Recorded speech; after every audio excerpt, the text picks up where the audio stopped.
Comrades, మిత్రులారా, బహుశా కవులారా, కవిత్వ ప్రేమికులారా, ఇక్కడ ఉన్న వాళ్ళలో ఎక్కువ మంది కవిత్వాన్ని ఇష్టపడేవాళ్ళు, కవిత్వాన్ని ప్రేమించేవాళ్ళు, కవిత్వం రాసేవాళ్ళు కనుక కొద్ది గంటల కిందనే ఫేస్బుక్ మీద గాజా పిల్లల కోసం ఒక కవి పెట్టిన కవితతో ప్రారంభిస్తాను. వాళ్ళు పిల్లలు, నిన్న నవ్విన వాళ్ళు. వాళ్ళు పిల్లలు, నిన్న నవ్విన వాళ్ళు. నిన్న నవ్విన వాళ్ళు పువ్వుల్లా పరిమళించిన వాళ్ళు. నిన్న అల్లరి చేసిన వాళ్ళు పిట్టల్లా ఎగిరిన వాళ్ళు. నిన్న ఆడిన వాళ్ళు రంగుల్లా మెరిసిన వాళ్ళు. నిన్న చంద్రుడికి కనిపించిన వాళ్ళు వెన్నెల్లా నిన్ను తాకిన వాళ్ళు. మొన్న రాత్రి తండ్రిలోనో తల్లిలోనో ఒదిగిపోయి నిద్రపోయిన వాళ్ళు. పిల్లలు వాళ్ళు, పిచ్చుకలు వాళ్ళు, నవ్వులు వాళ్ళు, పువ్వులు వాళ్ళు. నిన్న వెన్నెల్లా నవ్విన వాళ్ళు, నిన్ను కౌగిలిలా హత్తుకున్నవాళ్ళు, గుండెల్లో గాయంగా మిగిలిన వాళ్ళు, ఈరోజు ఈద్ కా చాంద్ చూడని వాళ్ళు. అటువంటి పిల్లల కోసం గాజాలో గత 8 నెలల్లో 16,000 మంది పిల్లలు మృత్యువాత పడ్డారు. బాంబుల దాడిలో, తుపాకుల దాడిలో, భవనాలు నేలమట్టమైపోయిన విధ్వంసంలో. అంటే నెలకు దాదాపు 2,000 మంది, రోజుకు 70 మంది. అంటే మనం ఇక్కడ ఇవాళ మాట్లాడుతున్న ఈ సందర్భంలో అక్కడ పిల్లలు చనిపోతూ ఉన్నారు, మనుషులు చనిపోతూ ఉన్నారు. ప్రపంచం ఏమీ పట్టనట్టు తన మానాన తాను సాగిపోతూ ఉన్నారు. ఇవాళ ఇక్కడ ఒక 22 మంది కవులు వచ్చి అట్లా మేము మౌనంగా ఉండదలుచుకోలేదు, మా నిరసన ప్రకటించదలుచుకున్నాము, మా సంఘీభావం ప్రకటించదలుచుకున్నాము అని గొంతెత్తుతున్నారు. ఆ ఎత్తిన గొంతును ఇక్కడ ఒక ప్రకటన కలగజేస్తున్నారు. అది చాలా గొప్ప విషయం, అభినందించవలసిన విషయం. ముఖ్యంగా యువతరం నుంచి రావడం అది ఆనందించవలసిన విషయం. ఎందువల్లనంటే యువతరం అనగానే అసలు మామూలుగా ఇవాళ సభలకు చాలామంది రావడం లేదు. యువతరానికి ఏమీ సామాజిక స్పృహ లేదు, సామాజిక చింతన లేదు అని చాలామంది అనుకుంటూ ఉన్నారు. కానీ తెలుగు సమాజంలోనే యువతకు ఉన్న ఒక గొప్ప సంప్రదాయం, నెత్తురు మండే శక్తులు నిండే యువకుల్లారా రారండి అంటే యువకులు వచ్చారు. యువతరమా నవతరమా ఇదే అదను కదలి రమ్ము అంటే వచ్చారు. ఏమైపోయింది ఇప్పుడు? యువకులు తమ చదువులు మాత్రమే చదువుకోవాలి, తమ ఉద్యోగాల కోసం ఉద్యోగాల వేటలో మాత్రమే ఉండాలి. గతంలోనైతే యువకులంటే పూల గురించి, ప్రేయసి గురించి, ప్రియుడి గురించి, పూల గురించి ఆలోచించాలి. కానీ ఈ సంప్రదాయానికి భిన్నమైన సంప్రదాయం కూడా ఉన్నది. ఎప్పుడో దాదాపు 100 ఏళ్ల కిందనే ఫైజ్ అహ్మద్ ఫైజ్ అని భారత ఉపఖండం, ఎందుకంటే భారతదేశం 2 ముక్కలైన తర్వాత ఆయన పాకిస్తాన్ వెళ్ళాడు. పాకిస్తాన్లో కుట్ర కేసు నిందితుడిగా అనేక సంవత్సరాలు జైల్లో ఉన్నాడు. ప్రపంచం అంతా గర్వించదగ్గ గొప్ప కవి. ఆయన ఒక మాట అన్నాడు, ఆయన యువకుడుగా ఉన్నప్పుడే రాశాడు, ఓ పహలిసి మొహబ్బత్ ముజ్సే నమాంగ్ మేరీ దోస్త్. తొలి రోజుల ప్రేమ నన్ను మళ్ళీ అడగకు ప్రియా, ఔర్ భి గమ్ హై జమానే మే మొహబ్బత్ కే సివా, రాహతే ఔర్ భి హై వసల్ కి రాహత్ కే సివా.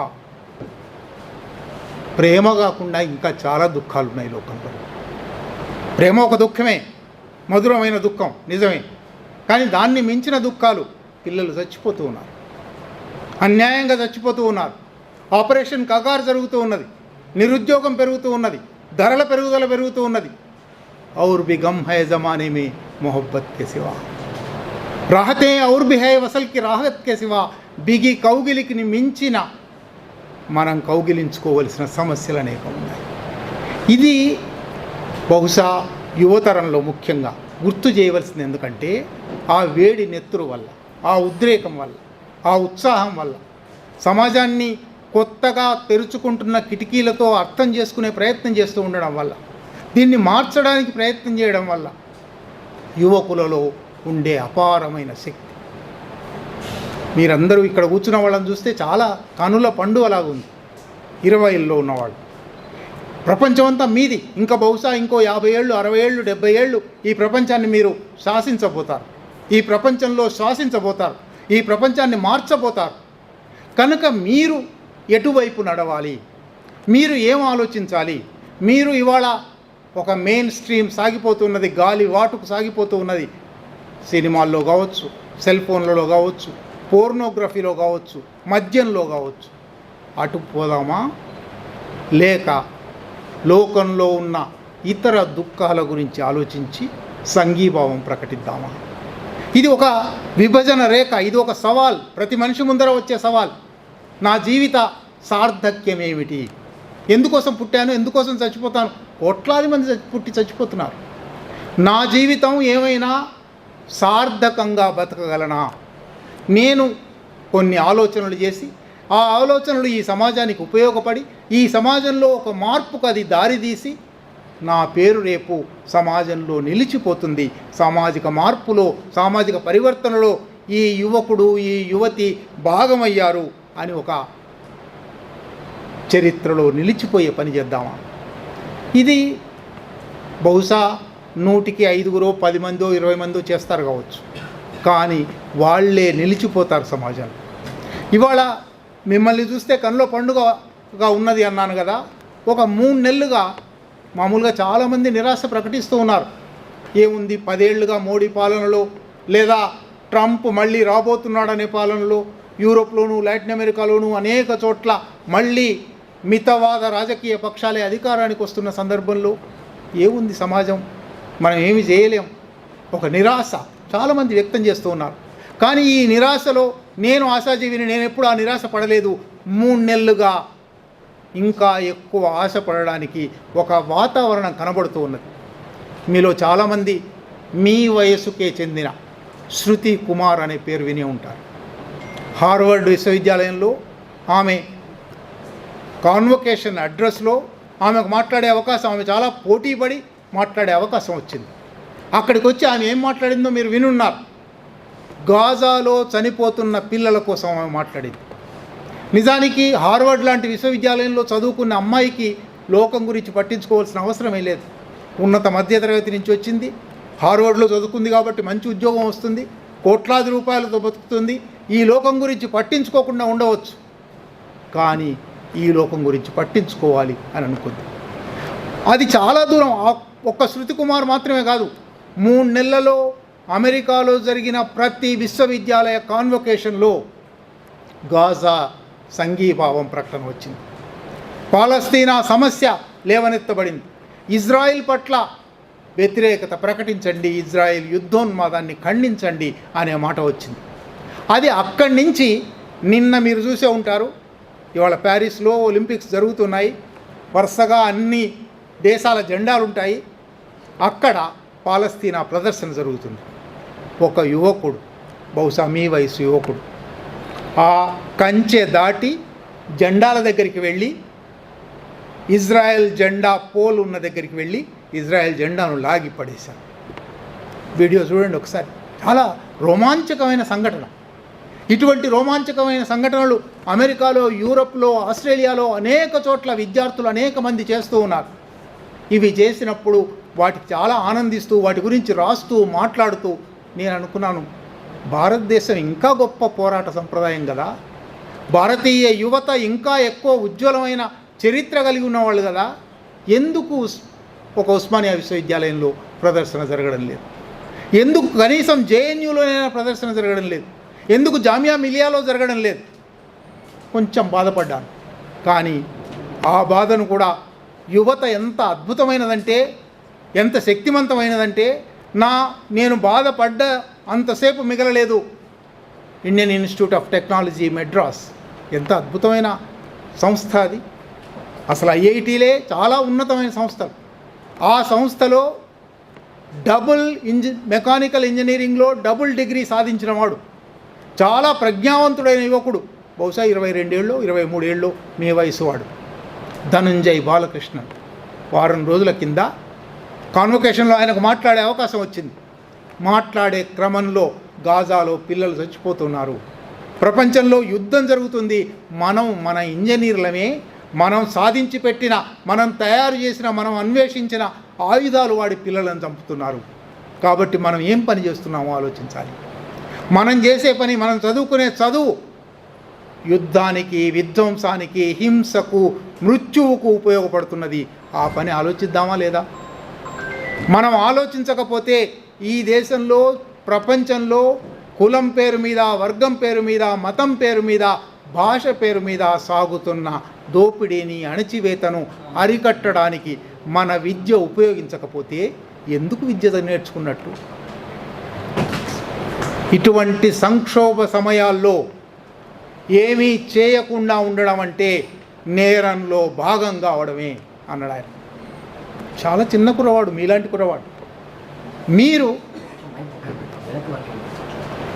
మీరు కూడా సరిగ్గా ఒక శృతి కుమార్ లాగా, ఒక ధనంజయ్ బాలకృష్ణన్ లాగా, ఒక 22 మంది ఈ పుస్తకంలో, ఒక 17 మంది ఈ పుస్తకంలో మేము సమాజాన్ని పట్టించుకుంటున్నాము అని ప్రకటించారు. అది చాలా అద్భుతమైన విషయం.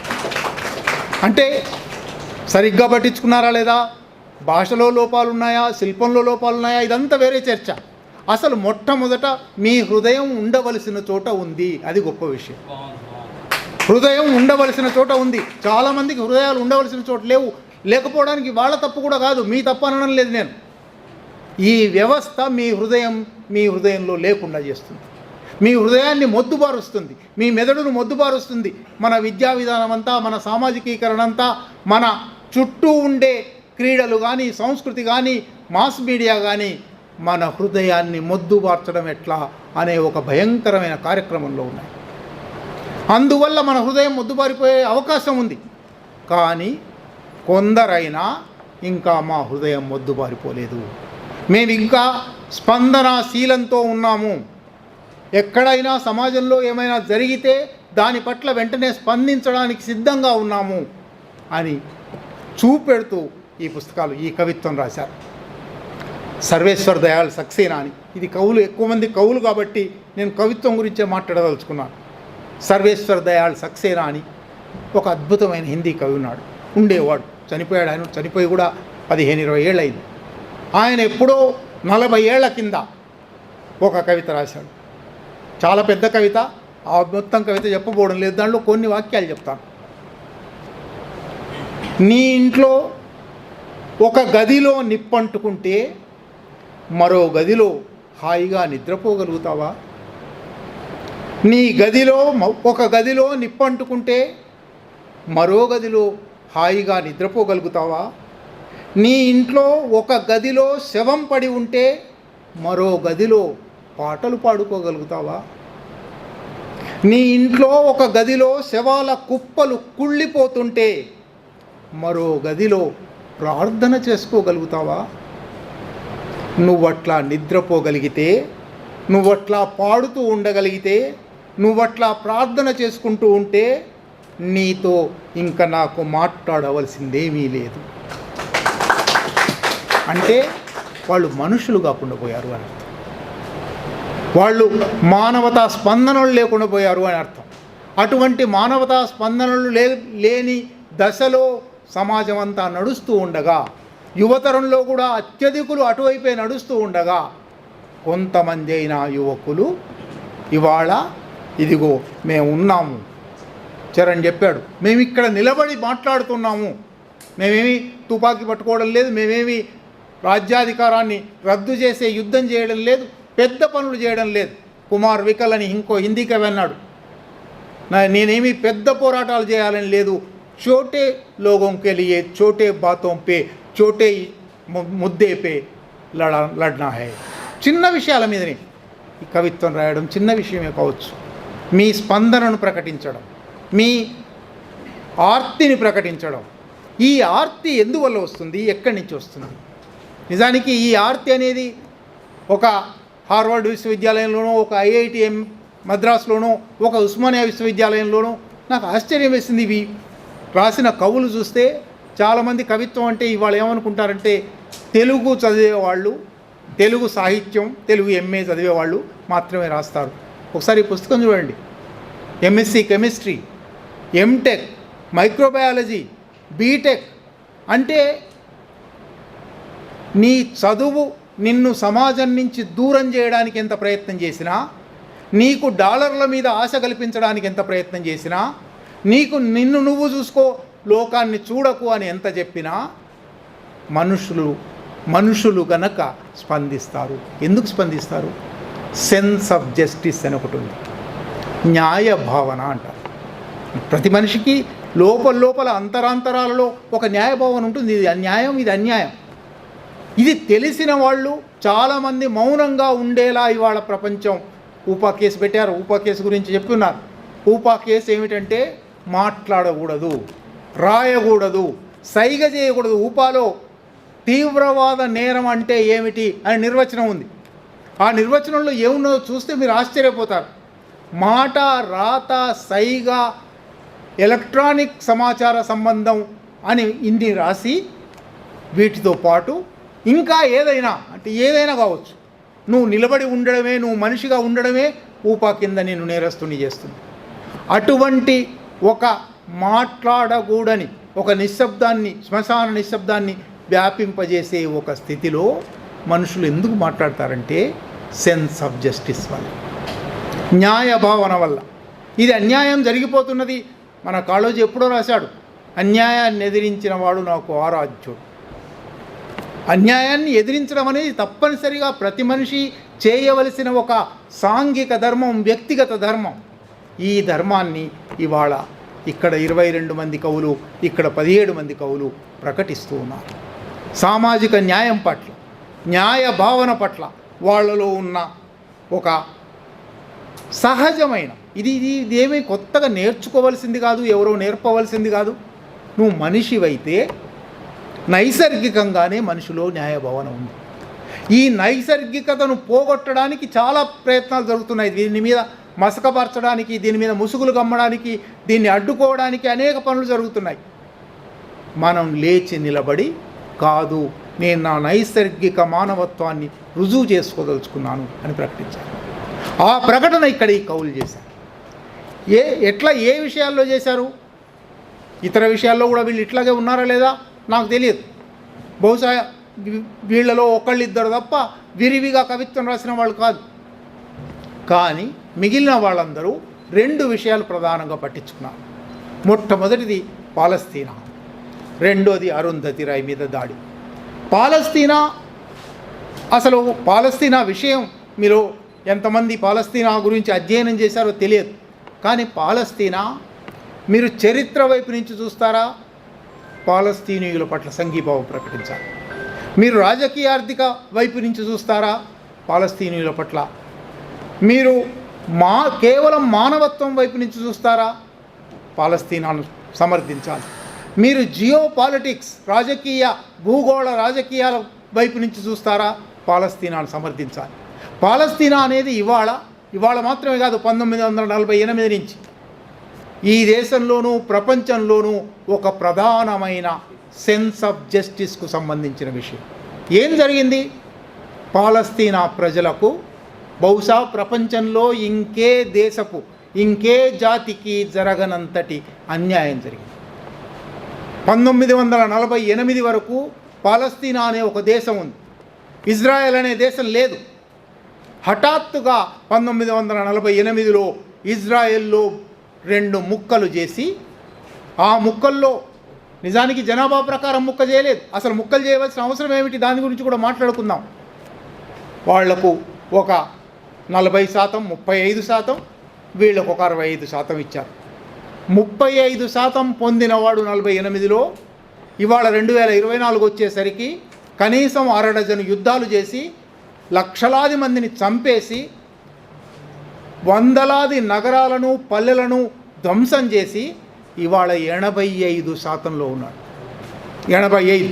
మిగిలిన 15%లో పేరుకు పాలస్తీనా అథారిటీ ఉంది, కానీ దానికి ఎక్కడా నిజంగా అధికారం లేదు. చుట్టూ కమ్మిన ఇజ్రాయెల్, జియోనిస్ట్, యూదు పాలకుల దుర్మార్గాల మధ్య చితికిపోతుంది. కనుక ఈ అన్యాయం ఏమిటి? తప్పకుండా ప్రతి అన్యాయము కవిత్వానికి దారితీస్తుంది. బాధ నుంచే, బాధకు పర్యాయ పదం, దాని నుంచి కవిత్వం వస్తుంది. ఈ బాధ ఏమిటి? యూదులు అనే ఒక జాతి ఉంది, మీలో కొందరికైనా తెలుసు. వాళ్ళు ఎక్కడి నుంచి వచ్చారు, వాళ్లకు చారిత్రక, మనకు ఎట్లాగైతే రామజన్మభూమి అని రాముడు అక్కడే పుట్టాడు అంటున్నారో అట్లాగే దేవుడు అబ్రహాంకు ఈ నేల ఇచ్చాడు అని వాళ్ళ పురాణ గ్రంథాలలో ఉన్నది. ఆ పురాణ గ్రంథాలలో తప్ప వాస్తవికంగా అది ఎన్నడూ నిజమైనది కాదు. పాలస్తీనా ప్రజలంటే కేవలం ఇవాళైతే ఇస్లాం అంటున్నాం, కానీ ఇస్లామిక్ కాదు. అందులో అనేక మతాలు పాటించే వాళ్ళు ఉన్నారు. ఒకప్పుడు ఏ మతం? క్రీస్తు శకం 7వ శతాబ్దంలో ఇస్లాం వచ్చింది, క్రీస్తు శకం 1వ శతాబ్దంలో క్రైస్తవం వచ్చింది. అంతకుముందు మతాలు లేవు. అరబ్బులు, ఎందుకంటే ఆ ప్రాంతం అరబ్ ప్రాంతం కాబట్టి అనేక మత విశ్వాసాలు ఉన్న అరబ్బులు నది నుంచి సముద్రం దాకా అంటారు. అది ఆ నేల చాలా చిన్న నేల, నిజానికి తెలంగాణ కన్నా చిన్నది. అది నది జోర్డాన్ నది, సముద్రం మధ్యధరా సముద్రం. ఈ రెండిటి మధ్య ఉన్న నేల. ఈ నేలలో ఒకప్పుడు దేవుడు మాకు ఇచ్చాడు, అక్కడి నుంచి మమ్మల్ని వెళ్ళగొట్టారు. అందువల్ల మేము ప్రపంచం అంతా వ్యాపించాము, మాకు మళ్ళీ ఆ భూమి కావాలి. ఇది నిజానికి మనలో కూడా చాలామందిని చాలా చోట్ల నుంచి వేరు చోట్లకు వలసలు వెళ్ళాం. మళ్ళీ వెనక్కి 20 ఏళ్ల తర్వాత, 30 ఏళ్ల తర్వాత, 20-30 కూడా కాదు, 20-30 అయితే కనీసం ఆధారం ఉంటుంది. 2000 ఏళ్ల తర్వాత, 3000 ఏళ్ల తర్వాత ఆధారం కూడా లేని చోట ఆ భూమి నాది కాబట్టి నాకు ఇవ్వండి అని యుద్ధం మొదలుపెట్టారు. యూదుల గురించి ఇంకా చెప్పుకోవలసిన, నిజానికి చాలా పెద్ద చరిత్ర, చాలా విస్తారంగా మాట్లాడవలసిన అవసరం ఉంది, కానీ అంత సమయం లేదు. స్థూలంగా మాత్రమే చెప్తాను. యూదులు యూరప్ అంతటా కూడా, ఆ తర్వాత అమెరికాకు వ్యాపించిన తర్వాత కూడా ప్రధానంగా వ్యాపార వర్గాలు, వడ్డీ వ్యాపార వర్గాలు. అందుకే మీలో ఎవరైనా షేక్స్పియర్ మర్చెంట్ ఆఫ్ వెనిస్ చదివి ఉంటే, మర్చెంట్ ఆఫ్ వెనిస్లో వడ్డీ ఇవ్వకపోతే తొడగోసి మాంసం తీసుకుంటాను అనేంత క్రూరమైన మాట అన్న వ్యాపారి యూదులు. ఇటువంటి దుర్మార్గులు, ఇటువంటి వ్యాపారులు ఎక్కువ ధరలు వేసేవాళ్ళు, తప్పుడు వ్యాపారం చేసేవాళ్ళు, వడ్డీ వ్యాపారం చేసేవాళ్ళు, వడ్డీని అక్రమంగా లాక్కునేవాళ్ళు అనే ఒక అభిప్రాయం, యూదుల పట్ల వ్యతిరేకత యూరప్ అంతటా కూడా ఉంది. యాంటీ సెమిటిజం అంటారు. అంటే వాళ్ళే ఒకప్పుడు బాధితులుగా ఉన్నవాళ్ళు, వాళ్ళే ఒకప్పుడు విమర్శలు ఎదుర్కొన్న వాళ్ళు, నిందలు ఎదుర్కొన్న వాళ్ళు. ఆ నిందలన్నీ ఇంకా ముందుకు సాగి 1930లు 40లు వచ్చేసరికి హిట్లర్ యూదుల మీదనే కత్తిగట్టి యూదులను 60 లక్షల మంది యూదులను ఊచకోత కోసాడు, గ్యాస్ ఛాంబర్లలోకి పంపించాడు. అందువల్ల యూదుల పట్ల జనరల్గా ఒక సానుభూతి ఉండే అవకాశం ఉంది. ఈ సానుభూతిని వాళ్ళు ఇతరులను పీడించడానికి, ఇతరుల మీద హింస చేయడానికి, ఇతరులను విధ్వంసం చేయడానికి ఇవాళ వాడుకుంటూ ఉన్నారు. యూదుల పట్ల హిట్లర్ యూదుల పట్ల ఎటువంటి దుర్మార్గాలు జరిపాడో చూసిన వాళ్ళందరూ యూదుల పట్ల ఎంతో కొంత సానుభూతి కనపరుస్తారు. కానీ ఈ యూదులు ఒక అభూత కల్పన దగ్గర ప్రారంభించి 1896లో, ఇవాళ మొదలు కాలేదు, 1896లో జియోనిజం అనే ఒక ఆలోచన ప్రారంభించారు. ఏమిటి జియోనిజం? మళ్ళీ మా భూమికి మేము చేరుకుంటాము, ఇది పవిత్ర భూమి, ఇది వాగ్దత్తమైన భూమి, ఈ వాగ్దత్తమైన భూమికి మేము మళ్ళీ తిరిగి వెళ్తాము అని 1899 నాటికి కాలనైజేషన్, వేర్వేరు గ్రూపులు ఏర్పరిచి, సంస్థలు ఏర్పరిచి వెళ్ళి ఇవాళ పాలస్తీనా ఉన్న భూభాగంలో భూములు కొనుక్కోవడం ప్రారంభించారు. తెలంగాణ వాళ్ళకు బాగా తెలిసింది. తెలంగాణలో సరిగ్గా అట్లాగే 1920లలో ఎన్జి రంగా గారు, ఆయన అప్పటికే పెద్ద ఆర్థిక శాస్త్రవేత్త, ఆయన ఆక్స్ఫర్డ్ కూడా పోయి చదువుకొని వచ్చినవాడు, ఆయన పుస్తకంలో రాశాడు, వెళ్ళి తెలంగాణలో భూములు ఆక్రమించండి.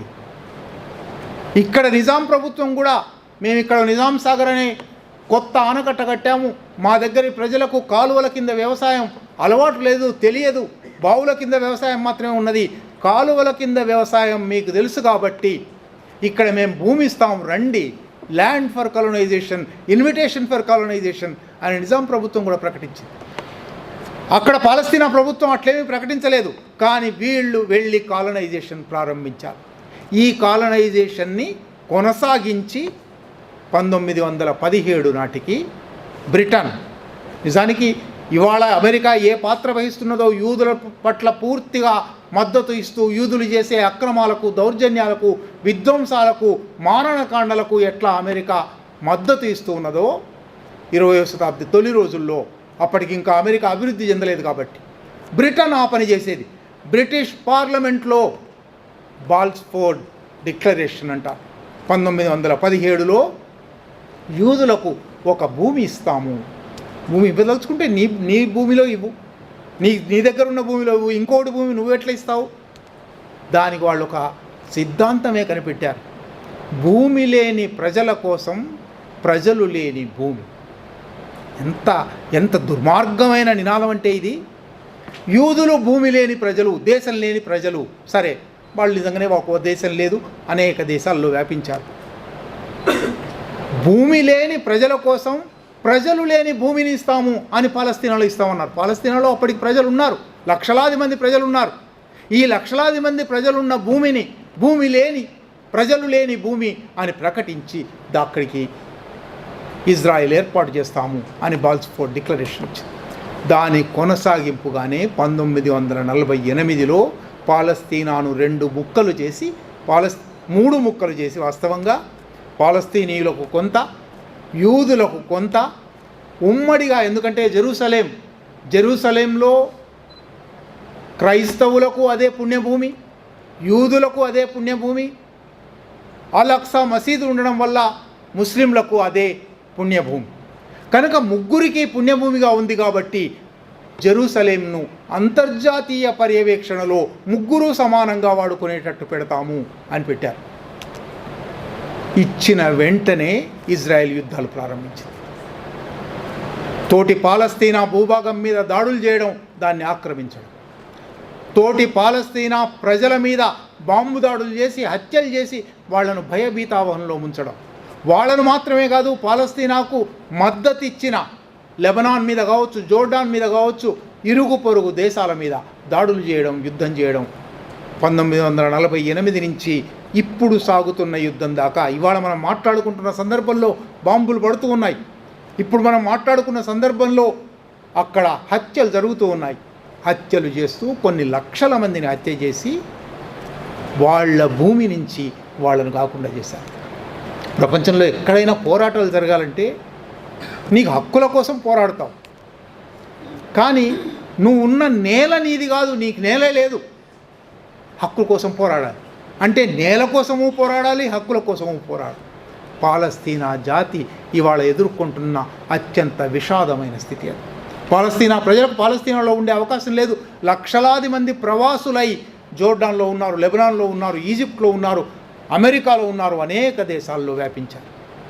అటువంటి పాలస్తీనీయుల పక్షాన పాలస్తీనా లిబరేషన్ ఆర్గనైజేషన్ పాలస్తీనా విముక్తి చేయడం కోసం 1960లలో ప్రారంభమైంది.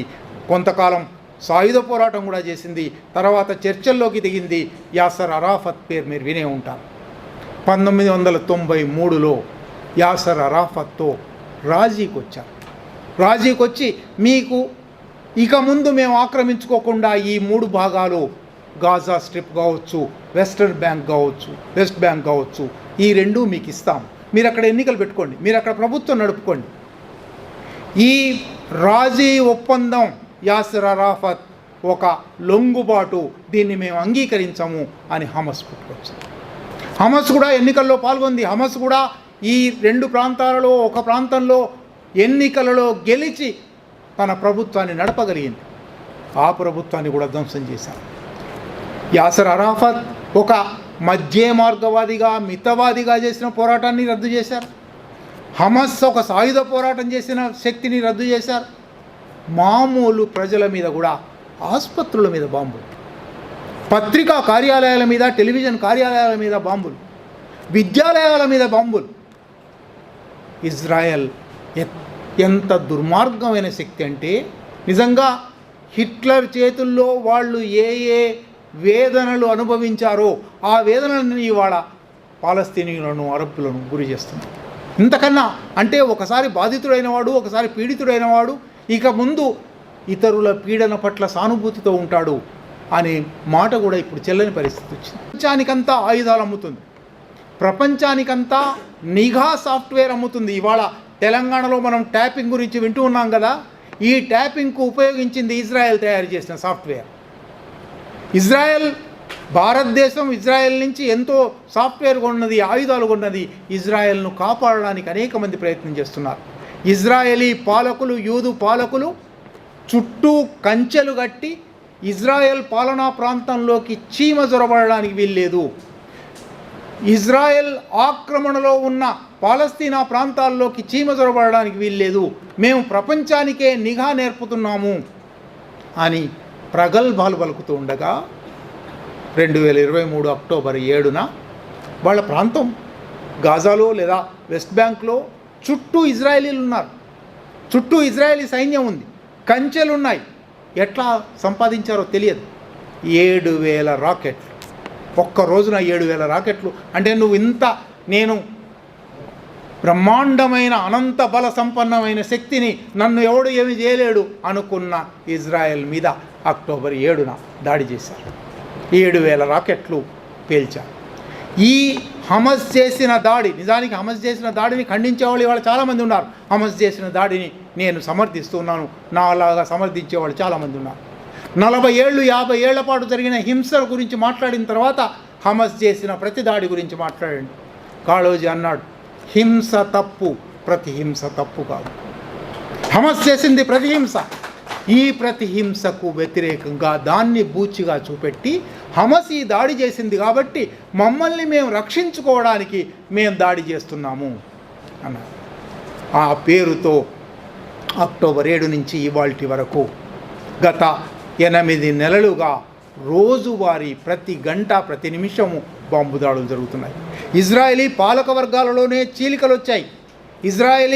ఇజ్రాయెల్ ప్రధానమంత్రి నెతన్యాహు ఒక రకంగా ఆలోచిస్తున్నాడు. ఆయన నిత్యము యుద్ధం చేయాలి, పాలస్తీనాను అసలు లేకుండా చేయాలి అంటున్నాడు. మరికొందరు కాదు రోజులో కొన్ని గంటలు బాంబులు వేద్దాం, కొన్ని గంటలు శాంతి గురించి మాట్లాడదాం అంటున్నారు. కొంతకాలం విరామం ఇద్దాం అంటున్నారు. అసలు పాలస్తీనా భూభాగంలో 2 రాజ్యాలు ఉండడానికే వీల్లేదు. అది పాలస్తీనీయుల భూభాగం. From the river to the sea పాలస్తీనా ఉండాలి అని వాదించేవాళ్ళు, పోరాడేవాళ్ళు ఉన్నారు. చివరికి యూదులలోనే ఉన్నారు. ఈ 8 నెలల్లో వచ్చిన సాహిత్యం మీరు ఒకసారి చదివితే యూదు మేధావులు కూడా, అమెరికాలో ఉన్న యూదు ప్రొఫెసర్లు కూడా పాలస్తీనా మీద జరుగుతున్న దాడి, జెనోసైడ్, జనహననం, ఇది కేవలం ఉట్టి దాడి కాదు, కేవలం యుద్ధం కాదు, ఒక జాతిని తుడిచిపెట్టే, ఒక జాతిని నిర్మూలించే యుద్ధం ఇది. కనుక దీన్ని ఆపాలి అని అంటున్నారు. ఐక్యరాజ్య సమితి, అన్ని దేశాలు కలిసి ఉంటాయి, అన్ని దేశాలు కలిసి మాట్లాడుకుంటాయి, చర్చల ద్వారా సంభాషణల ద్వారా పరిష్కారాలు సాధిస్తాయి. ఐక్యరాజ్య సమితి 1948 నుంచి ఇవాల్టికి వందలాది తీర్మానాలు ఇజ్రాయెల్కు వ్యతిరేకంగా చేసింది. ఒక్క తీర్మానము అమలు కాలేదు. తీర్మానం మరింత తీవ్రంగా ఉండి తప్పకుండా అమలు చేయవలసిన సందర్భం వచ్చినప్పుడు అమెరికా వీటో చేసింది అనేక తీర్మానాలు. కనుక నిజానికి ఈ చరిత్ర చెప్తూ పోతే పాలస్తీనా చరిత్ర ఒక విషాదభరితమైన చరిత్ర, ఒక వీరోచితమైన ఉజ్వలమైన చరిత్ర. కానీ చాలా విస్తారంగా చెప్పొచ్చు, అంత సమయం లేదు, అంత చెప్పను. పాలస్తీనా ఏ హృదయం ఉన్న మనిషినైనా కదిలించే ఇతివృత్తం. నువ్వు మనిషివైతే ఇంత దుర్మార్గం జరుగుతుంది, ఇంత అన్యాయం జరుగుతుంది, ఇంత విధ్వంసం జరుగుతుంది, దీని పట్ల ఖండన ప్రకటించాలి, నిరసన ప్రకటించాలి అని అనుకుంటారు. ప్రపంచం అంతా అట్లా అనుకునేవాళ్ళు చాలామంది ఉన్నారు. ఆ అనుకునే వాళ్ళ గొంతు ప్రపంచం అంతా ఇటువంటి రూపంలో బయటపడుతుంది. ఇంకొక విషయం కూడా చెప్పి ముగిస్తాను. మామూలుగా ఎప్పుడైనా యుద్ధము, ఘర్షణ గొప్ప సంస్కృతికి దారితీస్తాయి, గొప్ప కళకు, సాహిత్యానికి దారితీస్తాయి. మీరు పాలస్తీనాలో 48 నుంచి ఇప్పటి వరకు అత్యద్భుతమైన కవులు మహమూద్ దర్వీష్ అని ఉన్నాడు. మీరు దర్వీష్ కవిత్వం ఒకసారి చదవండి.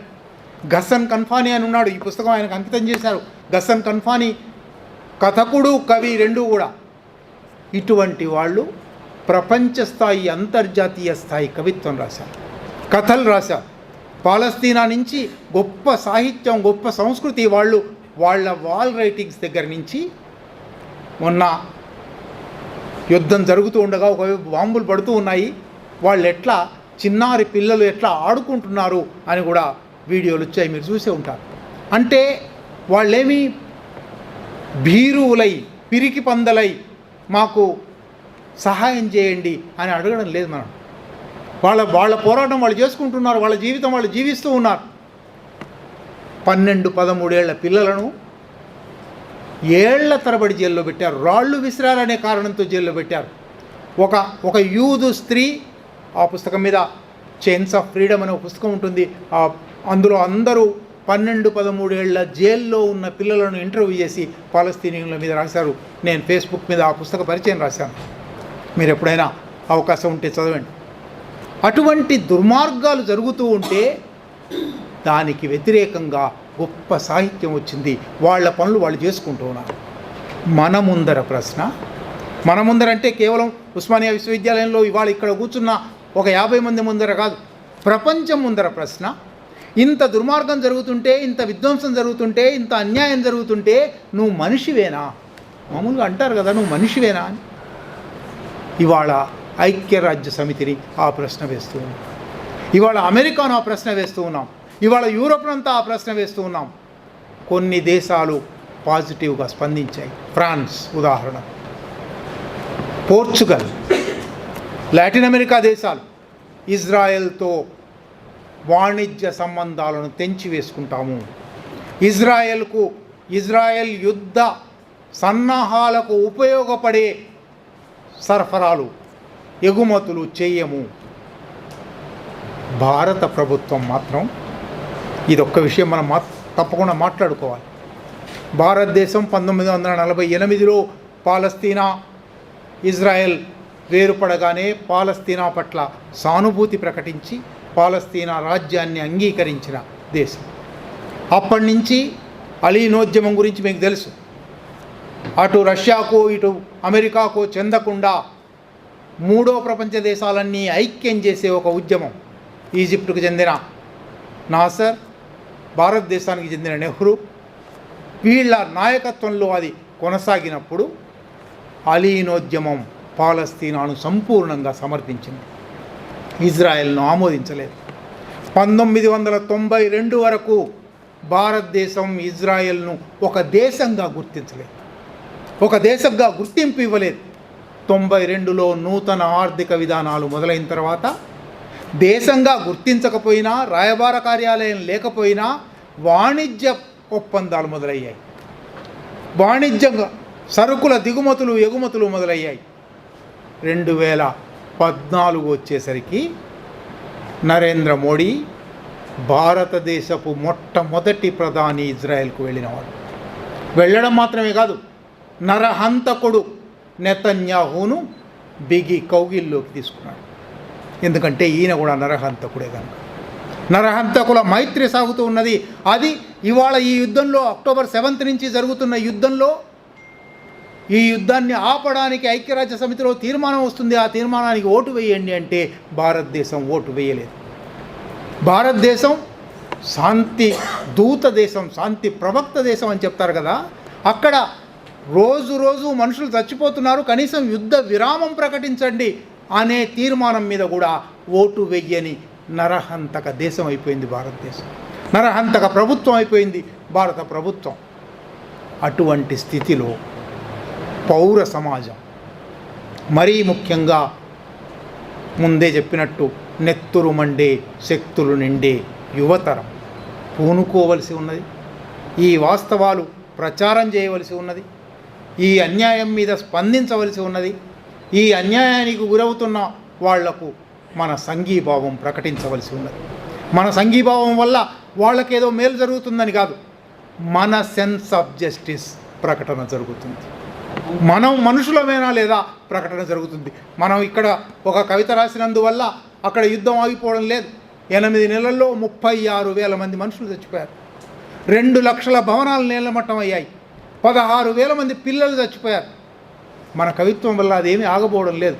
కానీ ఈ కవిత్వపు శక్తి ఏమంటే ఇక్కడ ఈ సమాజంలో సంఘీభావం పెరిగి చైతన్యం పెరిగి భారత ప్రభుత్వపు మెడలు వంచి నువ్వు కూడా నిరసన ప్రకటించు, నువ్వు కూడా యుద్ధ విరమణ తీర్మానానికి అంగీకారం తెలుపు అని భారత ప్రభుత్వం మెడలు వంచగలిగితే, యూరోప్లో ఎట్లాగైతే అనేక దేశాలు గాజా యుద్ధానికి వ్యతిరేకంగా మాట్లాడుతున్నాయో భారతదేశం కూడా అట్లా మాట్లాడగలిగితే అప్పుడు యుద్ధం ఆగిపోతుంది. అమెరికన్ సామ్రాజ్యవాదం ఉన్నంతకాలము, దేశంలో ప్రపంచంలో సామ్రాజ్యవాదం ఉన్నంతకాలము యుద్ధాలు తప్పవు. మనం అడుగుతున్నదల్లా యుద్ధ బీభత్సం నుంచి పిల్లలను రక్షించండి, అమాయకులను రక్షించండి, ఆస్తులను రక్షించండి, యుద్ధాన్ని ఆపండి. ఈ డిమాండ్కు ఇక్కడ కవులు పూనుకున్నారు. సంఘీభావమే, ఇంతకుముందు చరణ్ కూడా చెప్తున్నాడు, సంఘీభావమే ఒక పెద్ద ప్రకటన, సంఘీభావమే ఒక పోరాటం. ఆ పోరాటంలో పాల్గొంటున్నందుకు మీకు కృతజ్ఞతలు, అభినందనలు. అట్లాగే రెండో పుస్తకం అరుంధతి రాయ్. ఇది దేశంలో మీ అందరికీ వివరంగా చెప్పవలసిన అవసరం లేదు. అరుంధతి రాయ్ ఒక ప్రపంచంలోనే పేరెన్నికగన్న రచయిత్రి. 1996లో బుక్కర్ ప్రైజ్, ప్రపంచంలోనే నోబెల్ తర్వాత రెండో స్థాయిలో ఉండే గొప్ప అవార్డు ఆమె గాడ్ ఆఫ్ స్మాల్ థింగ్స్ అనే పుస్తకానికి వచ్చింది. ఆ తర్వాత 2-3 సంవత్సరాలకి, ఇది 96-97లో వచ్చింది. 99లో కార్గిల్ యుద్ధం జరిగినప్పుడు, అణు పరీక్షలు జరిగినప్పుడు ఆమె అణు పరీక్షలకు వ్యతిరేకంగా, అణ్వాయుధాలకు వ్యతిరేకంగా వ్యాసాలు రాయడం దగ్గర ప్రారంభించింది. ఆ తర్వాత 20 ఏళ్ల పాటు నవలలు రాయలేదు, ఫిక్షన్ రాయలేదు, కేవలం వ్యాసాలు రాస్తూ వచ్చింది. ఈ దేశ ప్రభుత్వాన్ని, ప్రపంచ సామ్రాజ్యవాద శక్తులన్నిటినీ అడ్డుకునే అత్యద్భుతమైన రచనలు చేసింది. ఆ రచనలన్నీ అయిపోయిన తర్వాత 25 ఏళ్ల తర్వాత the government of utmost happiness అని నవల రాసింది. నవల రచయిత్రిగా, వ్యాస రచయిత్రిగా, పబ్లిక్ ఇంటలెక్చువల్గా ఒక 100 దేశాల్లో మాట్లాడి ఉంటుంది. ఆమె మీద కశ్మీర్ సమస్యలో కశ్మీర్ ప్రజల ఆకాంక్షలకు మద్దతిచ్చింది అనే పేరుతో ఊపా చట్టం పెట్టారు. బహుశా రేపో ఎల్లుండో అరెస్ట్ కూడా చేస్తారు. ఈ ప్రభుత్వానికి ఎటువంటి అంతర్జాతీయ ప్రఖ్యాతి ఉన్న రచయిత్రిని జైల్లో పెట్టడానికి కూడా ఏమి సిగ్గు ఎగ్గు లేదు. కాబట్టి అది కూడా జరగవచ్చు. అరుంధతి రాయ్ పట్ల మన సంఘీభావం ప్రకటించడం అంటే ఈ పాలకుల దుర్మార్గ విధానాలను ఖండించడం. ఆ పని కూడా చేసినందుకు కవులకు, ఈ 22 మంది కవులకు, ఈ 17 మంది కవులకు నా వ్యక్తిగతంగాను, తెలుగు సమాజం ఇంకా చలనంలో ఉన్నది. నిజానికి పాలస్తీనా మీద ఇది కవిత్వం వచ్చింది, కానీ అక్టోబర్ 7న యుద్ధం మొదలైతే డిసెంబర్ నాటికి 3 పుస్తకాలు వచ్చాయి పాలస్తీనా మీద. పాలస్తీనాకు అనుకూలంగా కవిత్వం రాసిన పుస్తకం ఒకటి వచ్చింది, పాలస్తీనా పోరాట చరిత్ర ఒక పుస్తకం వచ్చింది, పాలస్తీనా పోరాటం మీద వేరువేరు వ్యక్తులు రాసిన వ్యాసాల పుస్తకం ఒకటి వచ్చింది. ఇవాళ ఇది బహుశా 4వ పుస్తకం అయినప్పటికీ ఆ 3 మా వంటి అయిపోతున్న తరం, వెళ్ళిపోతున్న తరం వాళ్ళని రాసింది. ఇది ఇంకా ఒక 40-50 ఏళ్ల పాటు ఈ సమాజాన్ని శాసించే మీ తరం రాసింది. నెత్తురు మండే, శక్తులు నిండే తరం రాసింది. ఆ తరానికి ఆహ్వానం పలుకుతూ, ఆ తరాన్ని గాఢాలింగనం చేసుకుంటూ మీ అద్భుతమైన కృషి ఇంకా కొనసాగాలి అని కోరుకుంటూ నాకు ఈ అవకాశం ఇచ్చినందుకు కృతజ్ఞతలు.